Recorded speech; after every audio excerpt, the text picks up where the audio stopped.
Oke, jadi di video ini gue mau bahas kasus yang lagi viral tentang adanya editor yang katanya dipaksa kerja Rodi sama sebuah store. Nah, buat kalian yang mau tahu kronologi dari sudut pandang editor, kalian cek dah tuh TikToknya beliau. Di situ ada dua part. Dan gue di sini pure gak bela pihak manapun. Gue cuma sebagai penengah aja di sini. Dan gue udah minta izin dan sudut pandang dari masing-masing yang bersangkutan. Anjay, kayak pembawa berita anjir. Oke, setelah gue tanya-tanya dari sudut pandang owner, dia tuh bilangnya kayak gini nih. Intinya dia tuh membantah lah tuduhan-tuduhan dari editor. Kalau dia tuh gak pernah kasih kerja Rodi, terus katanya editannya gak sesuai, terus si owner bilang kalau si editor melakukan pemerasan. Bahkan dia nuduh kalau si editor bikin TikToknya kena ban gara-gara toxic. Pokoknya yang dikatakan editor itu semuanya fitnah lah. Oh ya, dan akhirnya si owner ini ngasih gua bukti berupa screenshot chat yang isinya di situ ya percakapan mereka berdua lah.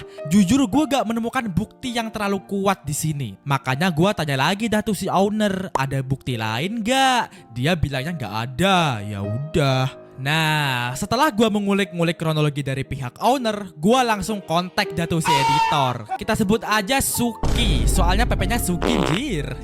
Oke ya, karena gua di sini pengen senetral mungkin, maka dari itu gua pengen denger langsung kronologi dari masing-masing pihak. Makanya gua nge-reach si editor dan singkat cerita kita ngobrol di Wangsaf.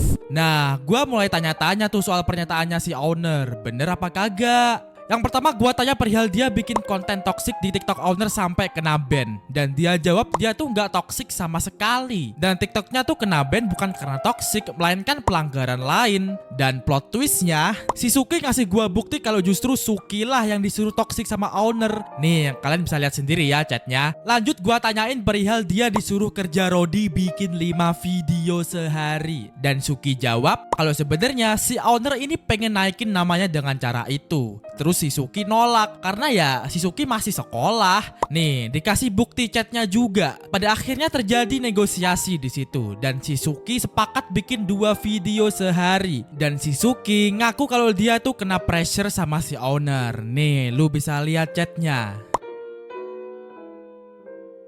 Dan dari semua chat itu bisa gue simpulin mereka ini belum berdamai. Nah, karena gue netral, gue gak mau ikut campur urusan mereka berdua ya. Gue di sini pengen kalian aja guys yang menilai. Kira-kira yang bener yang mana nih? Dan tujuan gue bikin ini tuh supaya kalian gak lihat dari satu sudut pandang doang, melainkan agar kalian gak ngerugiin salah satu pihak. Dan untuk owner dan Suki semoga lekas berdamai ya.